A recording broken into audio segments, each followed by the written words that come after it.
Hola, bienvenidos a esta nueva edición de Nada que Ver. ¿Te acuerdas que habíamos estado hablando de monstruos y habíamos hecho una pausa para celebrar el aniversario de Cinemateca? Pues ahora volvemos a este tema que nos va a convocar durante todo el mes y quizás un poco más. Vámonos a hablar de momias, Diego.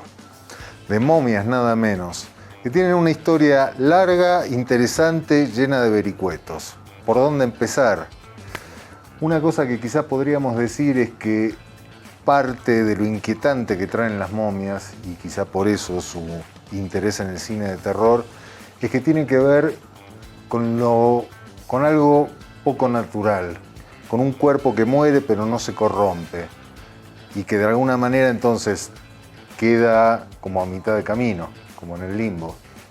Estas figuras que vienen desde el antiguo Egipto, en realidad tienen un punto alto en la era napoleónica, hacia 1800. Sí. Pero incluso antes hay otra cuestión bien interesante con las momias, ya desde el 1500 y si no antes, donde se conocían, por supuesto ya había profanadores de tumbas que trataban de robar cosas, por eso en las pirámides y en las pirámides truncas, cuyo nombre no recuerdo ahora, pero había inscripciones que alertaban, tenían, digamos, maldiciones para ahuyentar a los posibles saqueadores. Pero una de las cuestiones que pasaba es que resulta que los cuerpos estaban momificados con betún, y el betún se volvió un elemento muy importante en esos años porque se suponía que tenía propiedades medicinales, farmacológicas, de todo tipo. Entonces se buscaban los cuerpos de las momias para reducirlos, pulverizarlos, qué sé yo, y tomar el betún. Y eso llevó a otra cosa todavía más macabra y curiosa, que es la falsificación de momias. Que además hace poco estábamos hablando de falsificaciones. Parece que cualquier tema que toquemos va a tener falsificaciones, ¿no? Bueno, también había falsificaciones de momias con cuerpos recientes a los que les hacían un procedimiento rápido y los dejaban en el desierto un par de días para que se sequen y Flynn los trataban de volver betún. Los conocedores decían que no era muy buen betún ese. Pero sí, volviendo a lo que decías, Claudio, ya hacia finales del siglo XVIII y principios del XIX, que es cuando Napoleón invade Egipto, bueno, más allá de meterse a fondo a tomar los tesoros de las pirámides y de Egipto, se vuelve prácticamente una moda europea ir a Egipto. Voy a desordenarte un poco en todo tu esquema que siempre preparas. Hay una película boliviana que tiene una famosa pirámide y también un famoso sarcófago. Se trata de nada más y nada menos que Jonás y la ballena rosada. ¿Qué tal si empezamos con esto? Viendo cine boliviano y nos vamos hacia las otras momias. Dicen que la casó su padre, pero se fue idea de la madre. ¿Qué tal la cajita? Se llama sarcófago. Qué lástima, estaba tan bonita. Fue sobredosis. Con razón. Lo de la inundación fue un castigo de Dios. ¿Y lo de Julia? Cansó de la Virgen por puta. En cambio, la hermana, esa es una santurrona. Bueno, después de este llamativo ejemplo nacional sobre las pirámides y sarcófagos, volvemos un poquito a la historia, porque realmente tiene mucho que decir. Más allá de todo este turismo europeo a Egipto, donde además hay varios cronistas de la época que dicen que es más o menos imperdonable volver de Egipto sin una momia bajo un brazo y un cocodrilo en el otro, ¿sí? Haciéndose la burla de sí mismos, sucede una cuestión todavía más macabra y que yo creo que de alguna manera alimenta todo este mito de la momia y otros más que vamos a ir viendo a lo largo de estos días en que estamos hablando de monstruos, ¿sí? Me refiero a que también se dan unas ceremonias, unos happenings, unas fiestas, unas verdaderas fiestas de desvendaje de momias en Inglaterra. Esto sucede en 1820, 1830, ¿sí? Donde incluso hay un médico y anticuario muy famoso, ahora saldrá el nombre aquí abajo, conocido como Momia Levinson, o como fuera su apellido, que estos eran eventos muy connotados donde podían asistir cientos de personas a ver cómo desvendaban poco a poco una momia, qué iban encontrando y terminaban haciendo una especie de autopsia. Por lo menos se mantenía algo del rigor científico, ya que este personaje tomaba notas muy sesudas de todo lo que encontraba y también hacía croquis, ilustraciones. Pero bueno, no deja de ser una profanación muy jodida. Ya en el siglo XX, Tutankamón es la revolución en la arqueología, pero también es la revolución del mito. Volvemos a la momia, pero con la maldición. Y a partir de esto es que el mundo occidental va a empezar a reinventar la figura de la momia y va a llevarla hasta la pantalla grande y el cine. Antes de eso, te voy a sorprender yo a vos ahora con otra cosa que tiene que ver con el tema que veníamos hablando hace poco, que era arte, pintura, sobre todo la historia de las copias, las falsificaciones, ¿sí? Donde además es muy interesante porque con estas momias, una cuestión que empezó a hacerse, además de que tenía propiedades terapéuticas supuestas, como mencioné antes, también empezaron a hacer con las momias machucadas y pulverizadas un pigmento, un color que se llamaba marrón momia, que era muy connotado, muy apreciado por los pintores porque les permitía dar una tonalidad con unas transparencias que no era fácilmente lograble de otra manera. Hay varios cuadros muy conocidos que se han realizado con este pigmento, muchísimos de 1800 a 1900, sobre todo. Estamos mostrando ahora uno que además también sufrió vandalismo hace no mucho en Francia, bla, bla, bla. Ese es otro tema, ¿sí? Y la cuestión es que este pigmento de momias aparentemente se hizo hasta mitad de los años 60, no hace tanto, donde, bueno, la compañía inglesa que lo producía dejó de hacerlo por falta de stock de momias. La momia, en su primera versión, es de los años 30. Y vamos a ir haciendo una rápida selección de algunas imágenes de las versiones sucesivas que también han ido formando parte del imaginario del cine, pero también, y de una manera muy particular, de una saga de cine B. No han sido necesariamente los protagonistas o los más celebrados de los personajes de estos grandes estudios dentro de la industria. Y sin embargo, tienen una presencia dentro de nuestro imaginario occidental cinematográfico.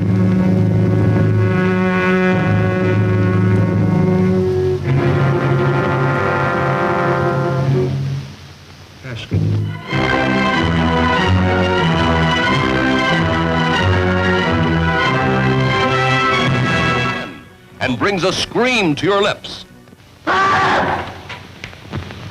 There's nothing on earth like the Mummy.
From the depths of doom comes the most fearful monster of the ages to strike with...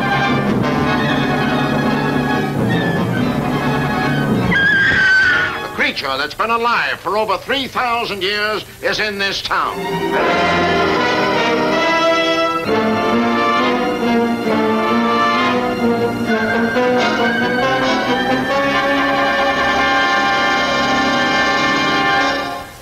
estábamos viendo recién varios clips de la primera momia del 32 y de algunas de las muchas que se hicieron hasta más o menos 1955. Lo que es muy interesante es que en esos pocos años después, creo que es 1957, aparece una de las primeras películas de momias mexicanas, ¿sí? Que ya agarran otro giro con luchadores, momias de Guanajuato que son diferentes, y después chicas con poca ropa, niños, unas mezcolanzas de lo más insólitas. Vamos a ver algunos de esos clips. Lo bueno es que las momias solo atacan cuando se les ordena. Aprovechemos para liberar a los demás.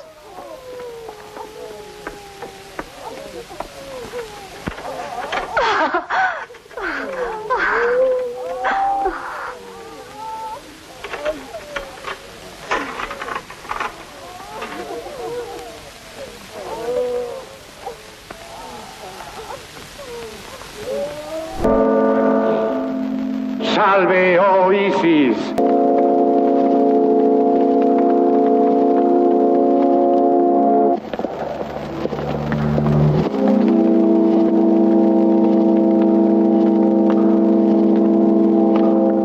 Del Santo y sus momias en Guanajuato, vámonos a un actor famoso por algunas otras historias más familiares, Brandon Fraser. Con él vamos a despedir el siglo XX y vamos a dar paso a nuevas invenciones de la momia en el siglo XXI. Más que un par, quiero referirme a una que ha sido la producción más grande, más fastuosa, más importante, con grandes actores, sobre todo arrancando por Tom Cruise, nada menos, que fue un absoluto desastre.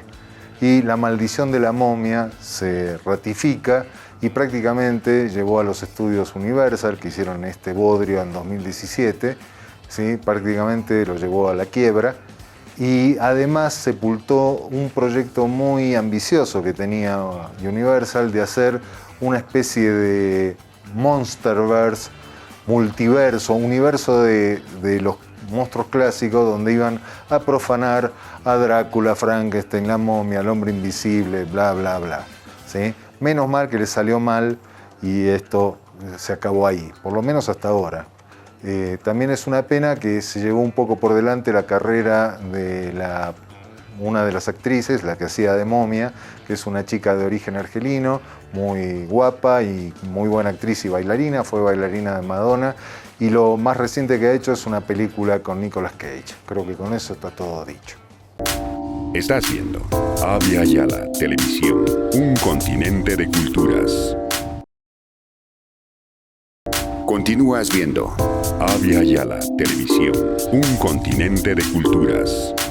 Continuando con nuestro tema central de monstruos y otros amiguitos para este lindo mes de julio, tenemos una invitada de lujo con la que vamos a dialogar tratando de entender qué hay atrás de nuestra afición por esta clase de bichos.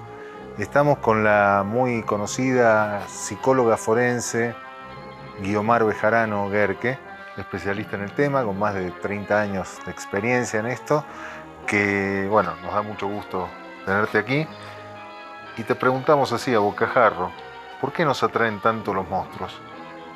A ver, hay que ver para empezar, o sea, qué está detrás de un monstruo y qué está buscando el ser humano, la persona detrás del monstruo, ¿no? Está buscando sensaciones, emociones. Nosotros como seres humanos tenemos emociones básicas y una de las emociones básicas que tenemos es la del miedo.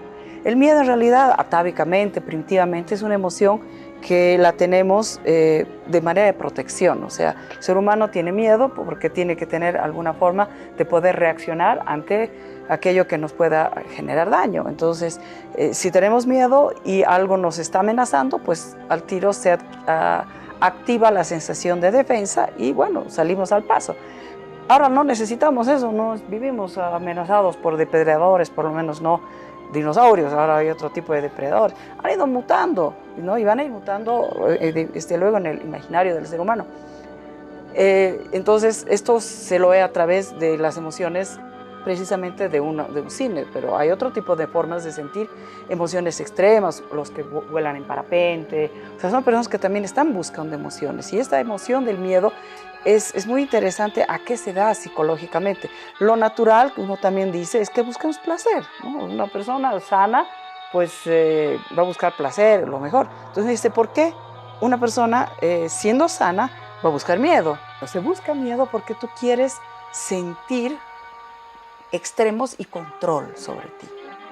Control, o sea, ese extremo, esa adrenalina que te lleva a un límite terrorífico, de una adrenalina es muy elevada, y que después de ese miedo, de ese terror, de haberte casi llevado a un extremo, tú lo llegas a ganar y recuperas esa tranquilidad y como que te sientes nuevamente dueño y bajo el que tu vida y tus emociones las puedes controlar. Ahora, eso desde luego que está más relacionado con personas que son sanas. Toda persona sana distingue adecuadamente la realidad de la fantasía, porque eso es un elemento importante para tener y poder controlar y poder disfrutar o gustar de estos extremos que es natural. En el mundo todo es dicotomía, negro, blanco, positivo, negativo. Entonces, para sentir alegría tienes que sentir también tristeza. Entonces, esto también nos hace sentir dueños y tranquilos. La posibilidad de sentir tanto miedo, tanto desajuste emocional, tanta adrenalina, tanto aceleración, inclusive cardíaca y respuestas, que de pronto después de eso, baja. O sea, sería un poco como que me voy a permitir esta hora y media que dura esta película horrorosa, asustarme, sufrir, gritar, no sé qué, porque en el fondo sé que es solo una hora y media. Exacto. Y que después estoy tranquilo. Y que además hay una línea divisoria. Estas cosas solo pasan en las películas, no me pasa a mí. Pero lo puedo ver, lo puedo sentir y sin embargo jugar un poco con ese miedo, pero saber que al final del camino yo domino mi vida, la controlo, me domino a mí mismo y he podido ganar, digamos, esta pequeña gran batalla sintiéndome nuevamente equilibrado, ¿no? El equilibrio siempre es algo que el ser humano va buscando y para, claro, disfrutar también del equilibrio tienes que disfrutar del desequilibrio. ¿Y qué pasa con los niños? Ahí es el problema, que los niños, por eso no se les aconseja a los niños que vean, que los papás les permitan ver películas de terror, porque ellos tienen ciertas dificultades en ciertas situaciones de diferenciar la verdad de la fantasía. En realidad los niños sí diferencian la verdad de la fantasía, porque si no, pues viéramos todo el tiempo volar niños del 10º piso creyéndose Superman o cosas por el estilo. Hasta ahí sí diferencian claramente, desde que son chiquititos, saben que hay mentira, que saben que pueden generar enojo a su mamá, inclusive cuando son chiquitos, pero este tipo de emociones están más allá de ellos y digamos como que es más poroso para ellos y es mucho más dificultoso. Por eso es que no es aconsejable que un niño vea una película de terror, porque en ese sentido pues su fantasía le va a hacer volar más fácil y peligrosamente, cosa que le va a generar problemas de sueño, ansiedad y otras emociones que son aledañas a la situación. Y sin embargo, la tradición oral de nuestros pueblos, también para tener cierto control sobre la sociedad, utiliza el miedo, utiliza el monstruo. Yo creo que todos quieren utilizar aquello que se puede manipular, ¿no? Y el ser humano con todas las emociones son manipulables, ¿no? Con las emociones tanto de miedo como de ira, como de amor, como de tristeza, con todo ese tipo de cosas al ser humano se lo manipula. Y en este caso, pues, estás manipulando el miedo. Otras que dicen, sí me gustan, pero siempre y cuando tenga compañía, ¿no? Porque con eso te desahogas, entonces conversas, como que tienes un pie en la realidad, ¿no? Te vuelves a jalar a la realidad y dices, por lo menos tú estás aquí, tú eres real y no eres el monstruito que está ahí, ¿no? Los cambios que ha habido en el propio cine, estamos hablando de los monstruos clásicos, ¿no es cierto? Frankenstein, Drácula, el hombre lobo, pero la verdad, citarlos ahora, a estos monstruos de los 50, es prácticamente tierno, ¿sí? En cambio, el cine de terror ahora, no ahora, desde hace bastantes años es mucho más sangriento, más sádico, más explícito. ¿Qué te dice esto?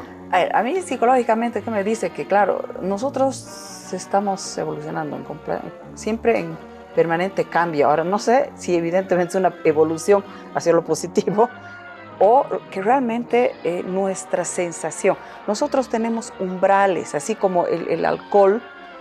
Tú tienes tu umbral y a partir de ciertos vasos de whisky, pues ya empiezas a hacerte el pesado de la fiesta o Dios sabe qué, ¿no? Lo mismo, tenemos un umbral y en este umbral existe también lo que se dice psicológicamente una tolerancia.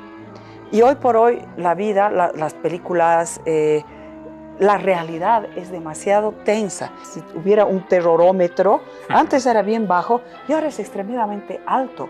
Antes cualquier escena nos impactaba, veíamos sangre, había mucha empatía. Hoy por hoy, prender la televisión y chorrea sangre, literal. La noticia, la guerra, explosiones, acaban de atropellar 5 personas en la carretera X, ya. Da lo mismo decir eso, que se han casado, que se han muerto, da lo mismo. Entonces, ¿qué necesitas tú para sentir terror, para sentirte? Eso es lo que decíamos al principio, ¿no? Tú quieres sentir, porque solamente cuando sientes terror puedes sentir tranquilidad. Cuando sientes odio puedes sentir amor, cuando sientes felicidad puedes sentir odio o tristeza. O sea, entonces, ¿qué necesitas ahora? El umbral ha subido. Entonces, claro, las películas han tenido que inventarse un terror mucho más agresivo, más violento y por otro lado más sutil. Cuando estaban estos monstruos clásicos, digamos, son más identificables como rubros monstruosos, no sé cómo llamarlos, que los actuales, me parece. Digamos, la momia, Drácula, el hombre lobo, los zombies y Frankenstein. ¿Cumplían alguna función diferente entre sí?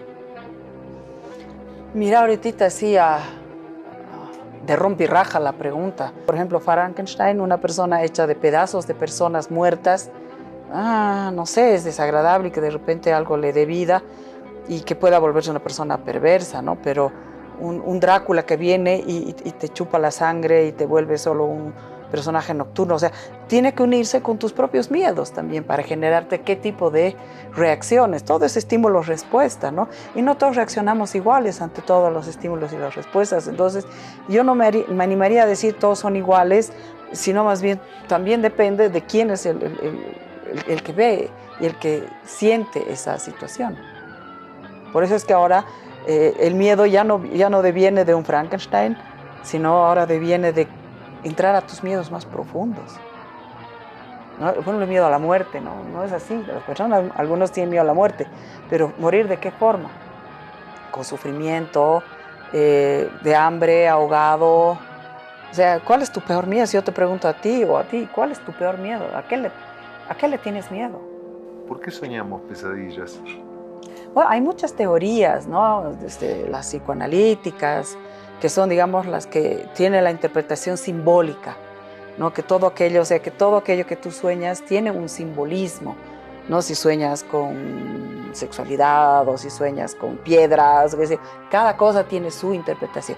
En cambio, hay otras líneas psicológicas como el humanismo, que es la interpretación que tú le das a ese sueño. Entonces, tú vas a un psicólogo y el humanista no te va a interpretar como el psicoanalista, tal vez a través de la simbología psicoanalítica, sino a través de, ¿tú qué sentiste con esto? ¿Qué asocias con tal cuestión? Entonces, eres tú más bien el que con tus propias experiencias y tus propias asociaciones, obviamente porque tienen alguna relación, ¿no? Tú sueñas muchas de las cosas que durante el día no las has podido elaborar, no las has entendido claramente y entonces en la noche te salen de alguna forma, porque es algo que tú no lo tienes elaborado, no lo has entendido bien, no lo has digerido, entonces por eso te ha salido con un sueño. Estás viendo Avia Yala Televisión, un continente de culturas. Continúas viendo Avia Yala Televisión, un continente de culturas. Más laureles para Bolivia. Esta vez tenemos un premio muy lindo, no es de cine específicamente, es de televisión, que es todavía más raro. Vamos a ver a los chicos de Pika, el programa infantil adolescente. The winner of this year's UNESCO Special Prize is Pika, Intelligent Adolescents. Congratulations! Bueno, les mando saludos desde Bolivia. Agradecemos mucho y estamos felices y contentos de tener este reconocimiento porque somos un equipo de muchos jóvenes que vienen trabajando hace más de 10 años tratando de que los adolescentes y los jóvenes puedan trabajar y puedan informarse y puedan comunicar lo que ellos piensan y lo que ellos reconocen dentro de la sociedad.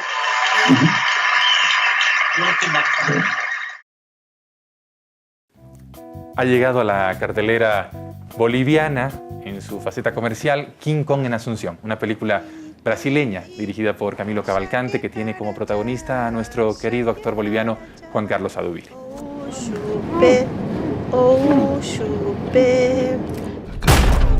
¿Qué es eso que yo voy a parar? Que yo voy a dejar de matar. Usted lo que quiere es más plata. Otra recomendación muy interesante, una que ya habíamos comentado, es Elvis, que también ya empieza. Y para cerrar la semana, la recomendación llega desde el Instituto Dante Alighieri, un ciclo sobre Pasolini. Con entrada gratuita los jueves a las 7:30. Mi hai sedotto, Dio, e io mi sono lasciato sedotto.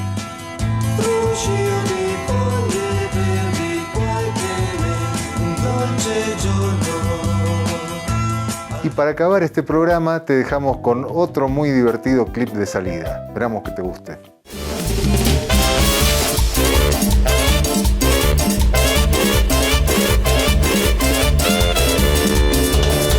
Con este ritmo bailalo, la momia loca ya llegó. Con este ritmo bailalo, la momia loca ya llegó. Con este ritmo bailalo, la momia loca ya llegó. Con este ritmo bailalo, la